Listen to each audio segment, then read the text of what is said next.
Good morning सर्वांना. या चहा प्यायला. तर सकाळची सुरुवात झाली चहा पिऊन. त्यानंतर ऊन पडलं होतं म्हणून आम्ही बाहेर बसलो होतो दोघी बहिणी. तिचे केस वगैरे विंचरले.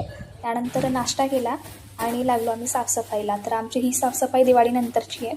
खूप घरामध्ये कचरा वगैरे झाला होता. तर घरं बंद असतात त्यामुळं घाण झाली होती. मग सगळी साफसफाई करून घेतली. इकडे मम्मी पप्पासुद्धा साफसफाई करत होते.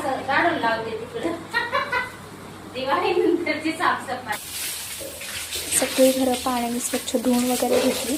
खूप माती झाली त्यामुळे घरं मातीची असल्यामुळे ना माती जास्त निघते, पण तरी आम्ही पाण्यानेच धुवून काढली. आणि अख्खी दुपार आमची याच्यातच गेलेली आहे. त्यानंतर संध्याकाळी आम्ही निघालो होतो परत पुण्याला. तर दिवाळीच्या सुट्ट्या आमच्या संपल्या होत्या आणि वातावरण खूप सुंदर झालं होतं. संध्याकाळी येता येता मस्त अशी आईस्क्रीम खाल्ली. भेटूयात नवीन ब्लॉगमध्ये. तोपर्यंत बाय.